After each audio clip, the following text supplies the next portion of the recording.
and welcome in to another episode of Heat of the Moment.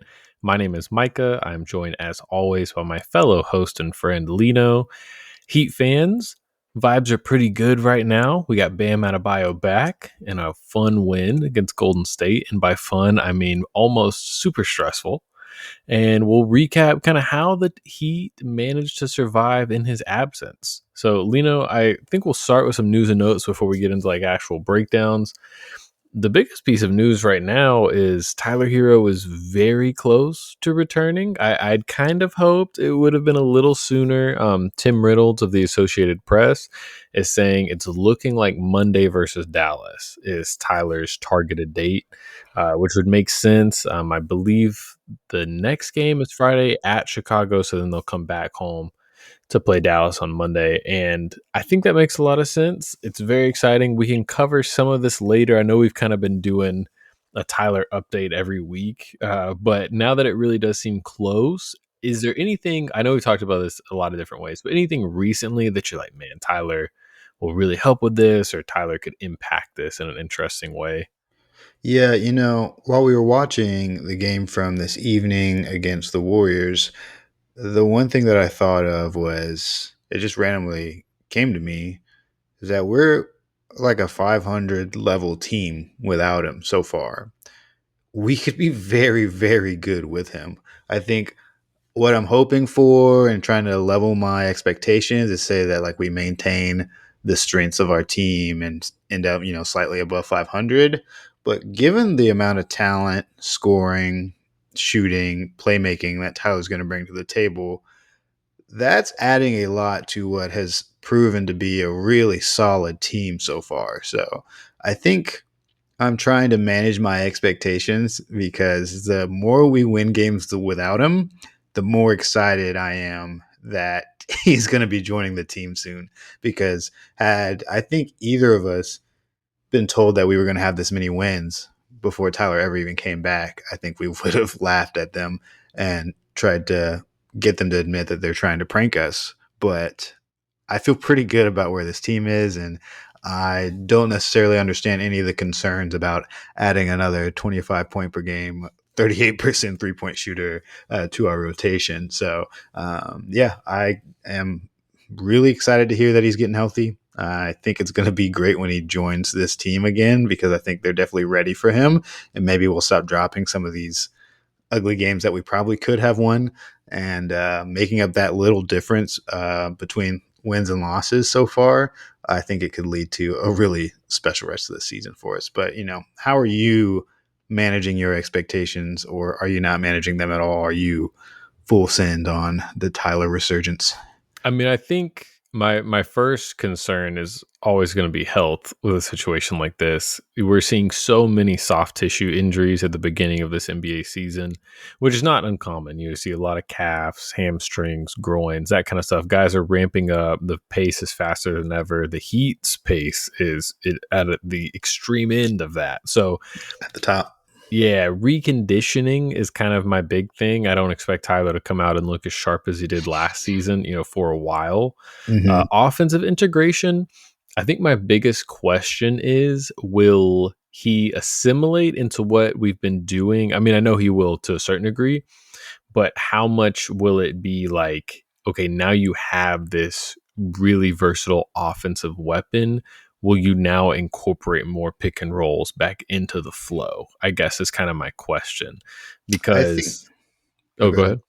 I was just going to say, you bring that up, and I think that's a big question that a lot of the fan base has right now is, are things going to slow down with Tyler joining? And I think it's going to be the complete opposite. I think this system is a system that Spo had in mind for Tyler. I think if we think back to our previous seasons, he was probably the antithesis of what we were trying to do in our offenses. He was really one of the few people who would push it up and get a shot up within the first 8 seconds if he had the opportunity to. And so getting the green light to do that, I think could supercharge our offense. But I do see on the flip side, he's also a guy who has a lot of experience running pick and roll with different guys. And I know that is a big piece of him getting open in the half court. But outside of that, I think he's going to excel. Yeah, well, and to be clear, I was saying it as being additive, right? Like, there's Mm-hmm. not really. I mean, you see occasionally, sideline out of bounds, like after a timeout, Davion or Norm will run like an empty side pick and roll with Bam, and it's always Mm-hmm. drawn up by Spo, so it'll almost always get you a dunk. But yeah, I wonder if there will be like second units where it's all bench players and Tyler, and they do lean more into Tyler and Kalel running pick and roll just to add Mm-hmm. another dimension. I'm excited to go back and watch the Warriors game from tonight because I don't know if it was Bam being back and like getting used to it and kind of reverting back to what was natural. But I felt like they set a few more just like traditional ball screens tonight. And I was like, that's interesting. I wonder if that'll be sort of their counter to people's counters. Like, oh, you've adjusted so much to this drive and kick stuff. Here's traditional pick and roll again for two Yeah. possessions. How do you react to that? And again, Tyler is somebody that's such a good pick and roll ball handler at this stage of his career Mm-hmm. that I think it could be a fun switch up. But yes, I think he'll perform really well in this space driving offense as well. Because I mean, you see, it's not like one type of player flourishes in this offense, right? You have somebody like Davion, who's not really an outside shooter, is just getting downhill. You have somebody Mm-hmm. like Simone that's like exclusively an outside shooter and is able to generate a bunch of threes. And Tyler can combine, multiple aspects of an offensive game. So I think my bigger question for Tyler is, our offense is improved, but it's not like it's elite. I know like we've Mm-hmm. talked about points per game, it's elite, but by a per possession, it's not like an elite offense. Our defense, especially with Bam available, has been stronger. And I feel like historically that's always been the question whenever you have Tyler on the court, which is how will the defense look? And, we won't know for a while because we'll want Tyler to get healthy. We'll want everybody to, get used to playing with each other, covering for Mm-hmm. each other, and we'll want Spo to figure out the best rotations. But I do think that'll be more the question for closing lineups. Like it seems like Spo's preferred closing lineup right now is four starters in Davion, Norm, Wiggins, and Bam. And then instead of Pella, the fifth starter, he's playing Jaime. Well, Norm's probably the weakest defender in that group, but he's pretty big and strong. And all the Mm-hmm. other guys are pretty rugged, versatile defenders. And then, of course, have Davion, who's an elite point of attack defender. So if you're closing games, do you just slot Tyler in to the Norm spot because he'll provide similar offensive juice and then he'll be kind of insulated defensively? Or do you say, no, we're going to take this offense a step further and we're going to go Norm and Tyler, no Davion, or however they decide to configure it? Maybe Jaime is the odd man out, but then you're pretty small. So Yeah. that'll be more than the offense, probably the thing I'm most interested to see with Tyler's That return. That's a really good point. Defensively, there'd be a lot of question marks. But one thing that somebody had mentioned online, actually, it might have actually been Eric Reed. He was getting in some arguments online with people about Tyler, uh, which is always funny to see. But he mentioned that Tyler's actually like an excellent rebounder. Mm-hmm. And with our Yes. rebounding woes, I'd be very excited to have someone who's actually keyed in on getting rebounds. I know Bam was always super annoyed with him in like a friendly, brotherly way, him stealing his rebounds because he doesn't get paid to get rebounds. But I'm sure he's missed Tyler in that regard, watching Yes. us squander so many rebounds in his absence. So Yeah. that would be an interesting wrinkle. Yeah, throughout his career, Tyler's been a above average defensive rebounder for any shooting guard, and I mean, Mhm. especially one with like shorter arms and not like Yeah, that you think of as being physically imposing. So yeah, he's yeah, for his build and play style, he's an exceptional rebounder, and I think that'll genuinely help. I mean, just having multiple guys crash the glass will be very impactful. Speaking of rebounding and impact, I think the next part of the show I want to transition to is kind of recapping what transpired in Bam's absence. So, specifically since our last show, the Heat played 2 games against the Cavs, 2 games against the Knicks, all without Bam, and then Bam returned tonight against Golden State. While Bam was out, the Heat went 4-2, which is awesome. If there's going to be any 6 game stretch without Bam and Tyler, I would assume it was 0-6 or 1-5, regardless of the competition. They managed to be 11th in offense, which was awesome. They were 20th in defense in that stretch, which feels about accurate. And of course, a big part of their defense struggling as they were 29th in offensive rebound rate allowed. They were just any Heat fan, if do you you know who caught, was worse than us? think it was Charlotte. So Oh, okay. I was like, how I don't even imagine. I couldn't imagine how much worse you could be at offensive rebounding than what we watched. Yeah, and they actually were like 4 percentage points worse over that 6-game stretch, which is crazy to think about. I don't know what's They're going on just over not there. trying at all on the boards. So, but yeah, so if you're a Heat fan, if you caught any of these games, you could have told us the offensive rebounding was a big problem. But I wanted to recap this mostly in a positive light because as I do think that's how it should be looked as.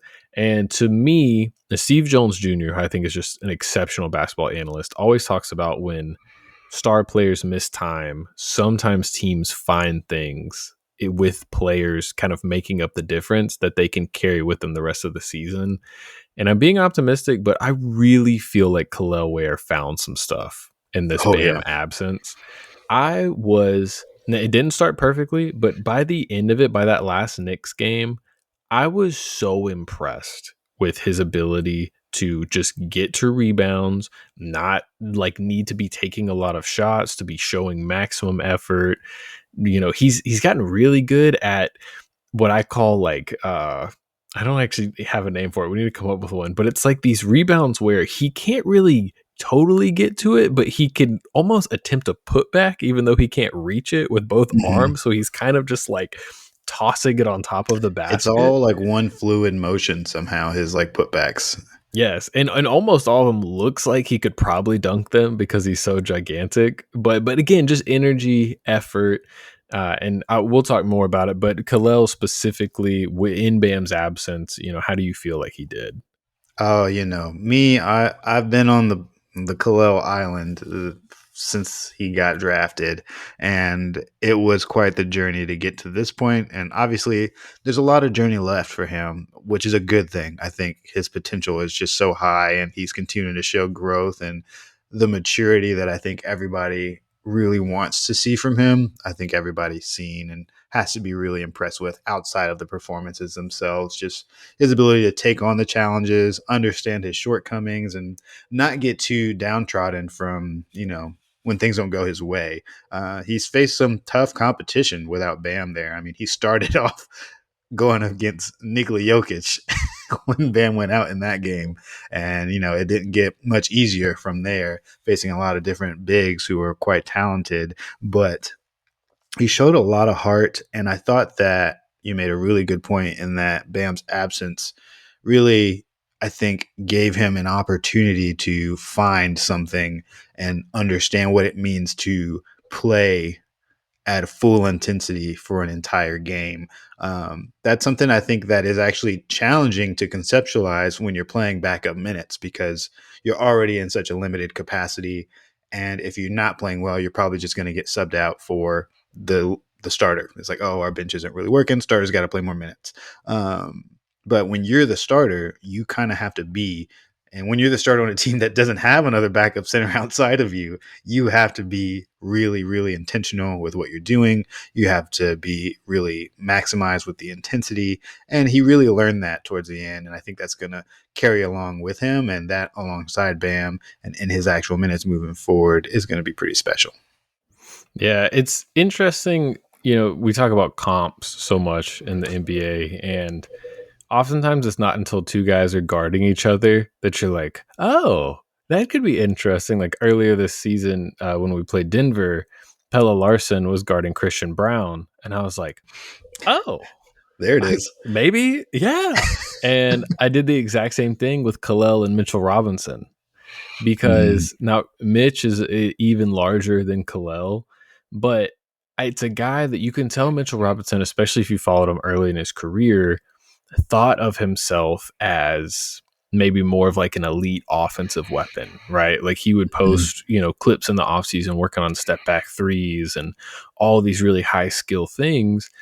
And as his career went on, as he matured, he has started to buy into a role on a very good team where he is just an offensive rebounding monster. And we mm. saw in those games he had very few field goal attempts, but was so helpful to the Knicks offense. And it seems like, I mean, I'm sure everyone has heard now, Khalil and Udonis Haslam were texting specifically about Mitchell I love that so Robinson. much, by the way. Yeah, if you guys haven't seen that, definitely check it out. UD and Kalel had a really cool text exchange about how Mitchell Robinson basically, bullied him in that first Knicks game, and that Kalel needed to watch the film and step up, and he certainly did. And that was really cool to see. And again, it wasn't taking a bunch of crazy threes or hook shots. I mean, he just was strong on the glass, had good hands on the interior. And I think, again, he's just showing some maturity that it doesn't have to be a 12, 15 field goal attempt game for us to see 15 Mhm. rebounds. He's taking a few shots and he's getting a ton of boards. We saw tonight, I think he had 16 rebounds in 19 minutes against the Yeah, Warriors. Like, just crashing. it's And I think insane. he's like really reaped the benefits of it too. Like, I mean, at the end of that game against the Knicks, he has this game-winning block. And when they redo the possession after um, the jump ball at the end, he also, I don't think he gets a hand on it, but he highly affects Cat's last shot there at the end. And, the team just, rushes him whenever the game is over because of what he was able to do. And watching the organization all the way from Pat to Spo to the roster itself, the leaders there, his fellow teammates, and even people who've left, like UD, everybody kind of, taking him in with open arms, understanding his potential, but also his flaws and his setbacks, and taking all that in as a person, and really watching the progress and the growth and how comfortable he is working through all that together with everybody. It's pretty cool to watch. And I'll be excited to see him in a Heat jersey for a while. Yeah, definitely. I think another trend, we don't have to get into it too much, but I just want to give a shout out to Pella. He's been Mm. starting for a while now. I think he's averaging around 13 points a game as a starter, playing good defense. Lately, the 3-point shot has perked up a little bit, which is encouraging. But overall, I just think it's another one of these Miami guys, just the classic undrafted Caleb Martin type that's just playing hard defense, hitting Mhm. threes, even though the form looks a little funky. And it's just, I never just a believe they're going in. you're right, just a replacement level role player from nowhere, and he's been a solid fill-in starter. And I will say, of course, us basketball nerds are always going to have a little thing we're like really keyed in on.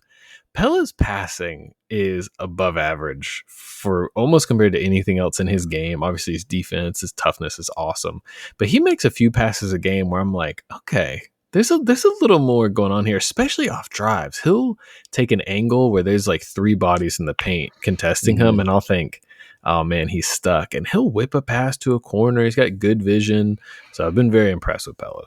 Him and Jaime have that kind of similarity in their game where it's like I trust them with the ball. Like there's not really a reason for them to be the primary ball handler for us, just because we have guys to do that job.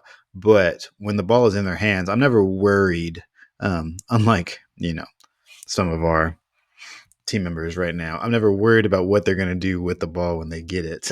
And he's definitely one of those guys. And the other thing I really want to point out for Pele is that he is averaging less than 2 personal fouls a game, which I think is the biggest growth step for him because obviously the intensity has been there since he joined the team, and it's probably what's gotten him minutes so early in his career, despite where he was drafted, is because he's really intense on the ball, off the ball, all the time on the court. He's just a guy who's diving after every 50-50 ball.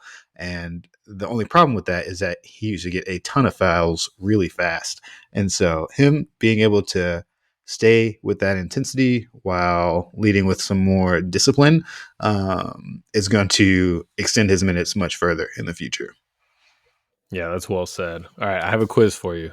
It's a Yeah. fun little game. So, speaking of Pella's passing, cleaning the glass has a stat. It's assist to usage ratio. So, Hmm. essentially, in this stat, however much your assist percentage is compared to your usage, you get a big boost in that stat. So, let's say it was somebody like Tyus Jones, right? He comes off the bench, all he does is pass the ball. He would have a very high assist to usage percentage. So, how much does this guy have the ball compared to how much is he actually passing and creating? So, I want you to see if you can guess the person that ranks best in this, that is passing essentially with the fewest touches or with minimal touches, and the person who ranks worst in this, which is they have the ball a ton and they are not generating almost any assists at all. I want to guess the worst one. Well, first, is the worst one on our team? Yeah, this is just for the Heat, to clarify. Oh, okay, okay, okay. I Just for thought it the was Heat. like forever. If it was the worst one, my guess is gonna be Andrew Wiggins. Wiggins is middle of the pack. He's Oh, okay. he's He he, doesn't. I guess he doesn't get the ball that much, but I mean, he yeah. can't be that he's passing it at all. It's like the 37th percentile, so pretty Okay. bad. Yeah. Yeah. Okay. But we have, Hmm. I'll tell you this: we have one guy that is in the 6th percentile and one guy in the 7th percentile for the. This is awesome. We just cook his ass FC right here in Yep. Miami. Is Pele at the top of the list for us? So Pella is number 2, which Number again makes two. sense because it's not like Pella's handling the ball a lot, but when he Mhm. does, he's either going to the basket or creating a good look. And Yeah. Is I'll tell you, Davion number one? Davion's number 3. Number 1 is Jaime, which I love. Really?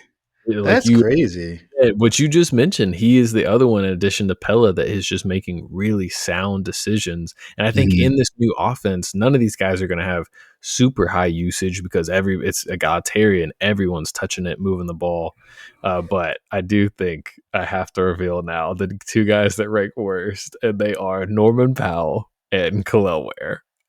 Yeah, I was like, if it's not Wiggins and it's not them, then that really only leaves. This is not a bad thing to be clear. Those guys are This is, I play. think, a necessary thing for Powell, and Yeah, Ware is just a play finisher. So yeah. yeah, these guys are there to put the ball in the hoop or attempt to put the ball in the hoop. I don't want Ware trying to make a bunch of passes. That would not be good.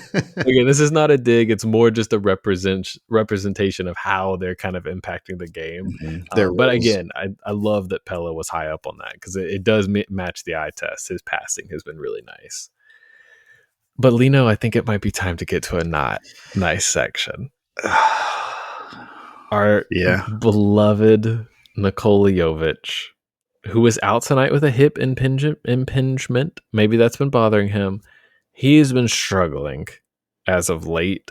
Unfortunately, even in ways he's normally good, right? He's not shooting the ball well from three. I think he's at like 29% from three, maybe lower than that. Is just his on off numbers are still okay, but overall, especially recently in the stretch without Bam, it was seeming like he was having a really hard time impacting winning, as Spo likes to say. And honestly, it has gotten to the point that once Bam and Tyler are both available, I do think Niko might be on the short list of guys potentially out of the rotation. So, what have been your thoughts on Niko lately? What do you think maybe could be done to maybe alleviate some of these struggles for him? Yeah. I don't know where to start because it's sadly, and I don't mean this to be like take shots at the kid. I want him to succeed. I want him to be good, and I think he's much better than how he's played so far this season. But unfortunately, I think he's got to fix almost every single thing about his game from every perspective. I'm like looking at the shooting percentages, they're low. The rebounding, it's low. He's gotten 5 fouls at least 3 times in the last 3 games. So he's sending people to the line. And inversely, he's shooting 74% from the free throw line. He's not exactly protecting the ball super well. He is not exactly moving the ball around super well. And with that, that kind of leaves like, what exactly are you doing to help this team win in any capacity? The thing is, Niko can be great at almost all those things, and we've seen it at different phases and at different stages. I think there's something that's just off about him right now, and I don't really know where he should start to fix these things because he's got to fix really all of it. He's really needs to turn everything around about the way he's playing right now. Um, and I believe he can. I think he's a super talented player. We've seen him play much better than this. And in the same way that Jaime really struggled pretty much with everything across the board last season, and look where he is now. Like, I'm not one to give up on a player like that, but it's going to be difficult for him to see the court once Tyler gets back if he cannot find a way to impact winning. But where would you have him like start with fixing things, or where do you feel like it would be the easiest thing for him to improve upon to help this team? I think Nico's best skill is his passing. I Mm-hmm. think, especially in this new offense, he can really help guys. Unfortunately, right now, Niko leads the team in turnover percentage. of possessions where he is using a possession, 17% of them end in a turnover. That's almost 1 in 5. That's really abysmal. That's 13th percentile. And I think you're seeing the coaching staff start to lose trust in him for those reasons. Hmm. And obviously, you can't just tell a guy, hey, make better decisions. But I do think you want to ask him to be more sound with his decisions, drive with vision, attack with a plan. You can't, he has so many of these headlong drives where he kind of relies on his slow step Euro. And then it's like, I don't have a shot. Okay, now I'm going to kick it out. You're on the scouting report now, man. Like, you're in the rotation. These people know, like, you're going to look to pass it. Now, obviously, it would be easier if his scoring was flowing. It's always easier to create when you're more of a threat, and his shots just aren't really falling right now. He's also, as far as guys have actually played in the rotation, the worst in points per shot attempt right now for the whole team. And again, this is a guy that is really supposed to be like an offensive plus. Like, it's kind of like you worry about the defense, maybe taking a hit when he's out there. So I think number one, cutting down on turnovers. However he needs to play to do that, I think that'll let the coaching staff trust him more, and I think that'll open up more parts of his game. And then figuring out a way to maybe get more high percentage looks. A lot of his threes, I know this new offense is quick and we have a lot of guys taking shots really quickly, but I do wish he could look to be a little more selective about his 3-point shots. I would love to have access to like second spectrum, because I feel like he leads the team in one pass 3-point attempt possessions. A lot of our guys, Hmm. 2, 3, 4 passes, swing, swing, swing. Then Pella takes a three. Niko, Yeah. it feels like Davion brings it up, kicks it to Niko, it's going up. And Hmm. Wiggins takes a lot of those too. It's part of the offense. Some of those need to be taken, but it feels like an inordinate amount of Nikos are those quick trigger threes. And when they're not falling, it feels like two misses at once. It's the same thing. I mean, and these are not criticisms that, are unique to just Nico's career trajectory. These are very similar criticisms we had of Tyler. When he takes those pull up threes from 35 feet out, it was very nerve wracking early when he wasn't making them. And then when he did it in his All Star year, it was like, thank God Tyler can make these shots. We trust him to make those shots. Like, at the end of the day, it is a make or miss league, and the way you're looked at is when those shots go in and when they don't. But it does make it difficult. But again, it's not like a thing that only Nico's ever gone through. It's just, I guess, a part of being a basketball player, and especially at this stage in his career. Yeah, and again, still the second youngest guy on the team. The only person younger than him is Khalil, and it's not even Mhm. by a full year. So it'll take time. And again, it seems like maybe he's definitely hurt right now. He just missed this Golden State game. He might have been playing through some things before that. So obviously give him grace. And again, we saw the Portland game. That he won that game for the Heat essentially by Oh yeah. 29 points, and we've seen some really bad games since then, but we've seen him put it together. So we know he's got a great coaching staff around him. We know he has a lot of talent, and he's in an excellent development system. So I'm not like writing Niko off. I'm more maybe just putting him in timeout for a little while. Just saying, Hmm. reevaluate some things. You'll be Right. okay. Just really establishing what the fan base is. If you guys don't see him very much over the course of the next month or so, this is probably why. I don't think the team is going to give up on him entirely, but I don't think they're going to be so freely giving away minutes when everybody else is playing marginally better. Yeah. No, that's well said. I want to get into a little bit of a game recap. It's not something we normally do on here, but if you guys can't tell, we were recording right after the Golden State Warriors Miami Heat game.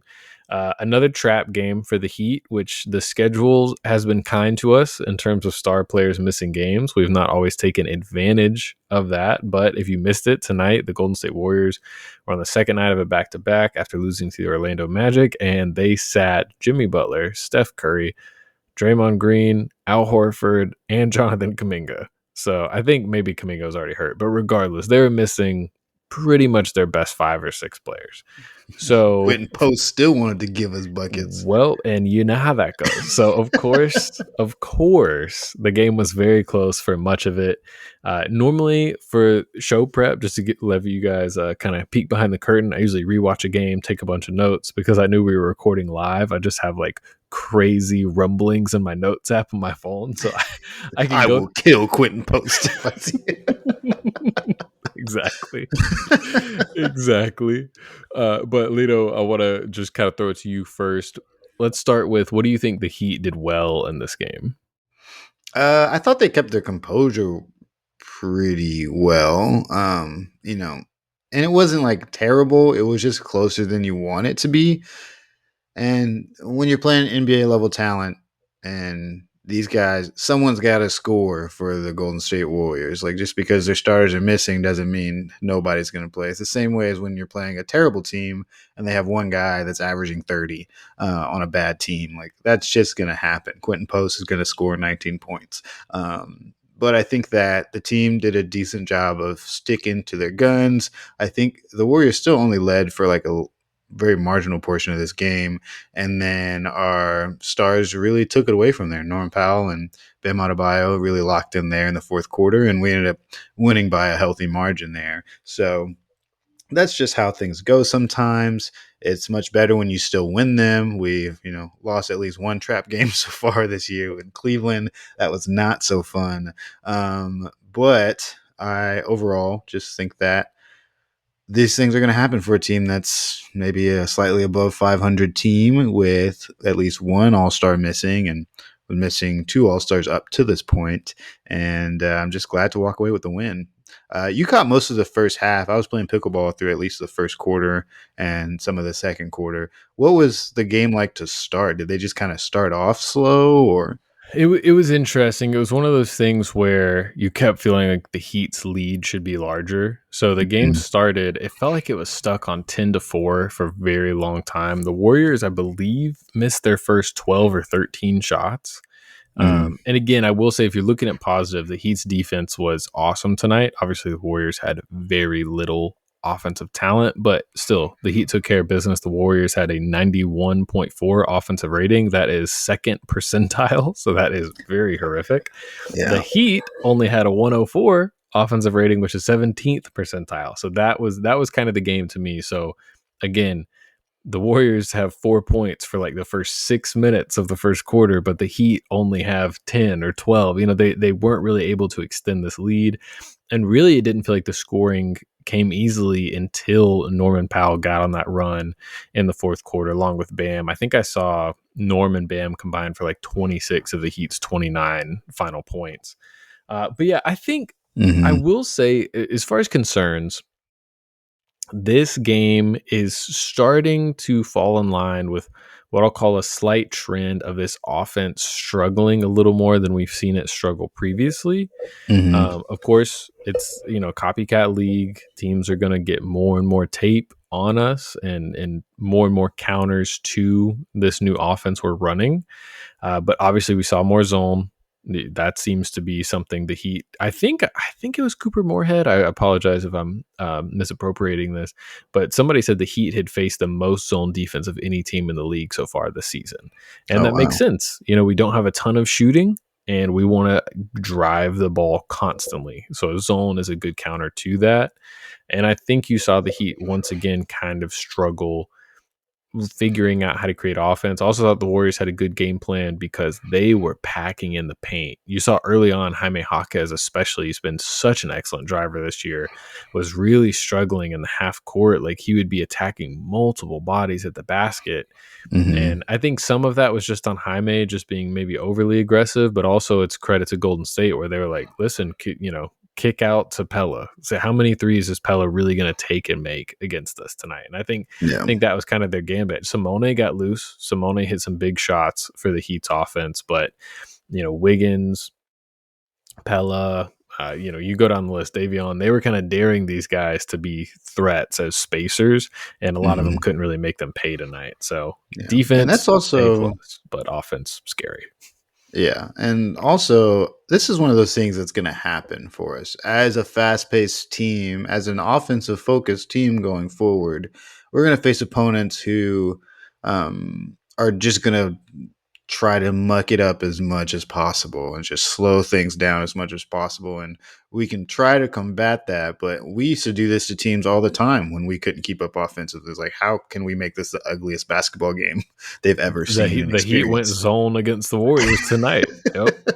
It's like we've done this before. We're just usually on the other side of it. I've been watching a lot of English Premier League football, and they call it maintaining a low block, and that's where you just have literally all your players back in your half of the field. And it's like we're not trying to score really at all. We are going to defend, and we're going to slow things down.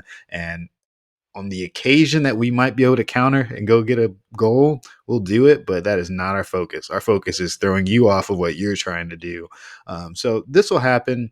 And that combined with, I'm curious about how efficient and how high octane we'll be able to maintain as the season continues. Super excited to get Tyler back because that's at least one pair of fresh legs. While he'll be ramping up, he'll at least be fresh going into this part of the season. But I'm curious as if this team is going to be able to keep up the pace that we've seen so far. And we probably should have mentioned this before now, but once again, offensive rebounding was a huge problem in this game. Yeah. The Warriors they out rebounded the Heat by 9, but they had 19 offensive rebounds tonight, and it was a lot. They had 20 second chance points, and it just is one of those things. I think tonight, I mean, it's different every night, right? So Bam was back. You expect that to help with defensive rebounding, stopping offensive rebounding. But something that historically has been an issue when you deploy Bam in a switch scheme on defense is Bam is switching. And listen, Pajimski is locked up top, but guess what? He throws up a brick, and Davion and Norman Powell are trying to get this rebound against, whatever big, flew to the basket. So I will say one thought I had tonight, and this has been rare, but tonight was the first night in a long time I was like, okay, I get we're not starting Ware and Bam together, I was going to but ask. Ware has been excellent tonight. So I feel like could you have closed with him maybe in the Jaime spot? You don't want to overreact to Mhm. one game, but to me it was almost like if you had a shooter like, Duncan Robinson or Wayne Ellington back in the day, if they're hot that night, they kind of get to close. Ride the hot And hand.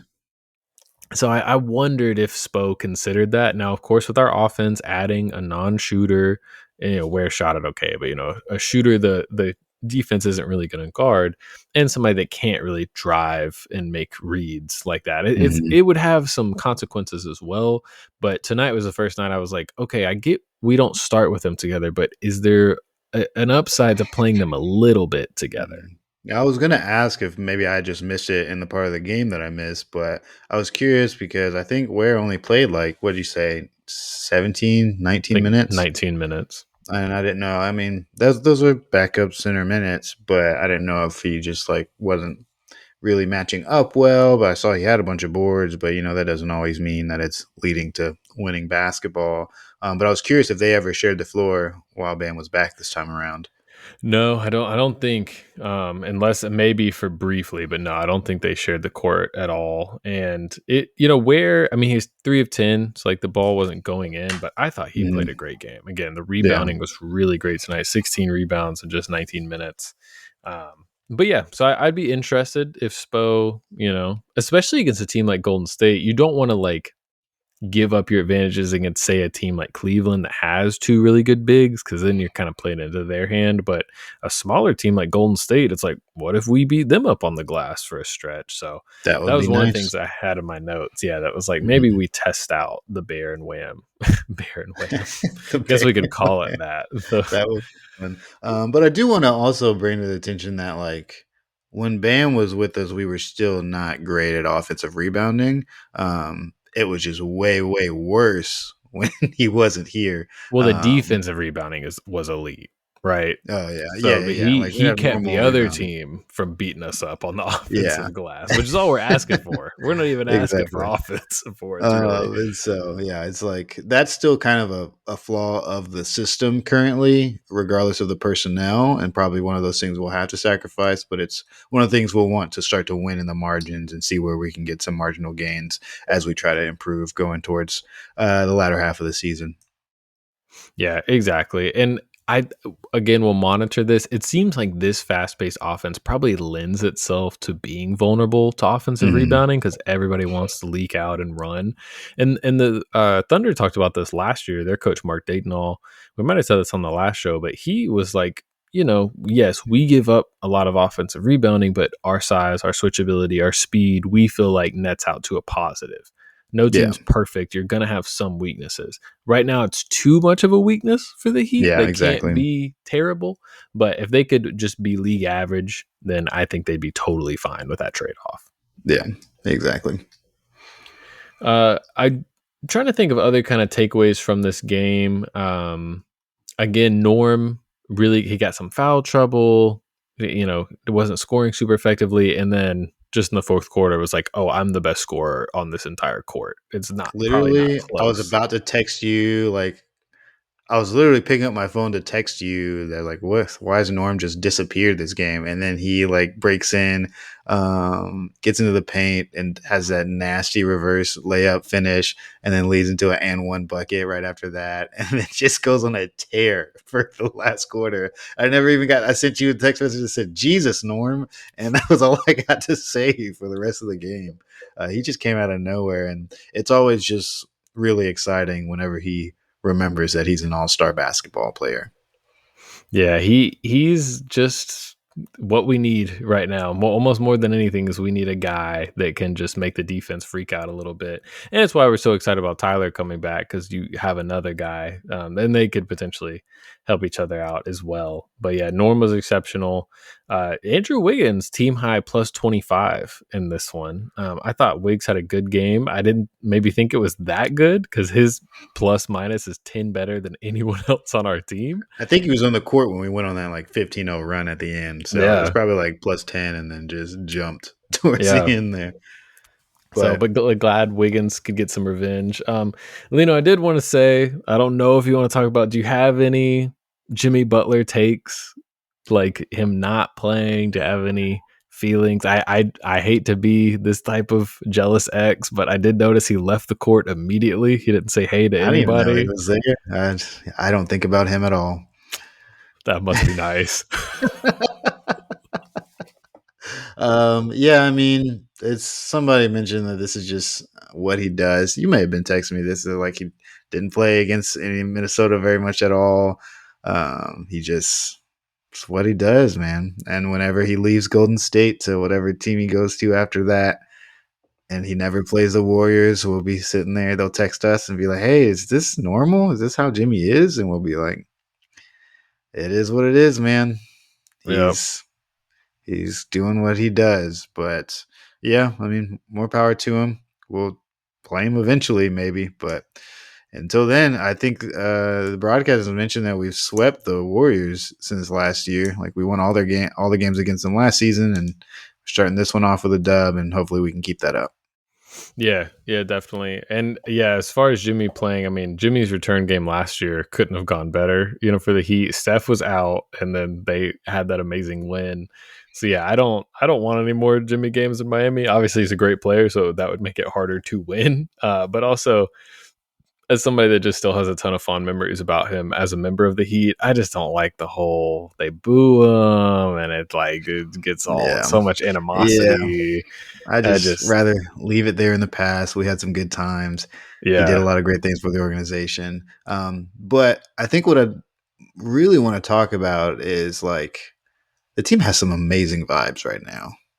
Watching their post game stuff, watching the social media stuff, like everybody really, really seems to be having a good time. Obviously, we're winning. That helps a lot. But I mean, we watched this team really struggle with everything that was involved last season and just not playing well and just dealing with so much off the court.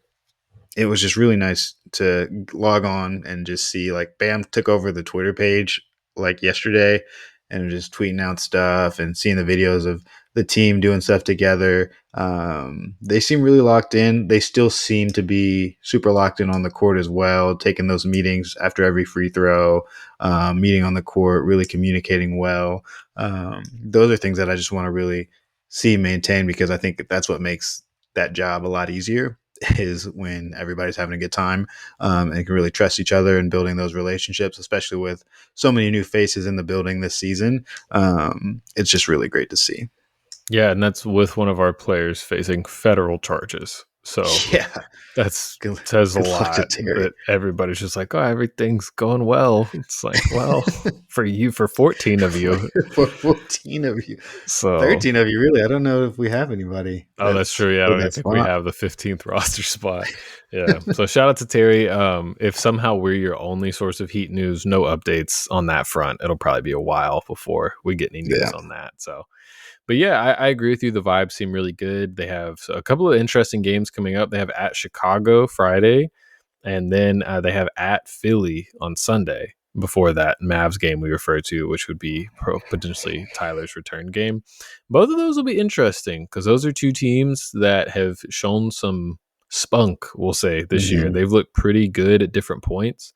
Chicago especially started really strong. I know they've fallen off a little bit lately. And then the Sixers guards will be a really interesting test for Miami. I'm sure they'll put Davion on Tyrese, but it'll be interesting to see what they do with Edgecombe. Now McCain's back as well, and then you're never sure about Embiid's availability. But Paul George is back as well. So the Sixers, Oh, they're that's dangerous good right now. for us.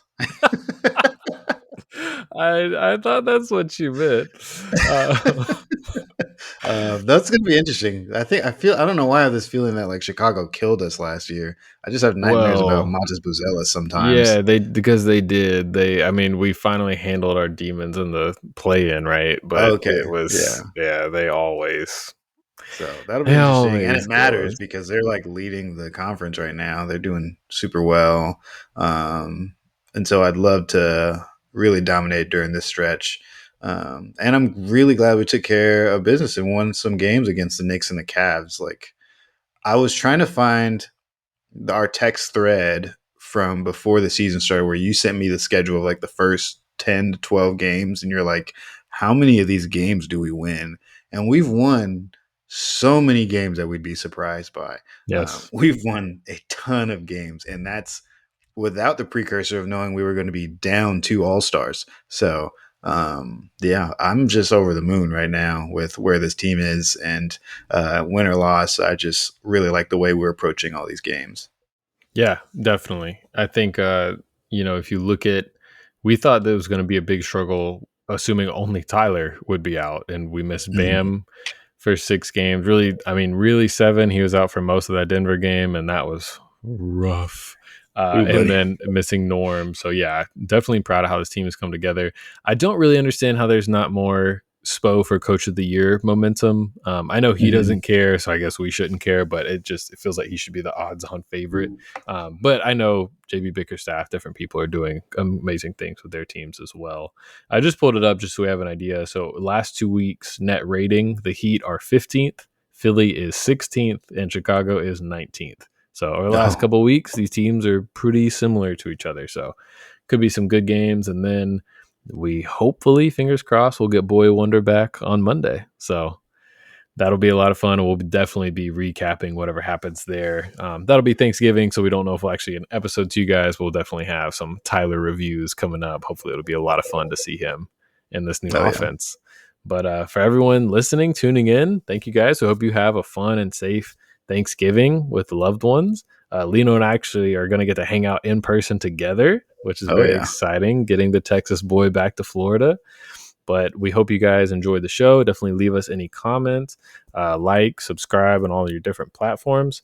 If you're one of my 7 family members that watches this, I love you and I appreciate you and thankful for you. So we'll see you guys on the next episode, and everyone have a good night.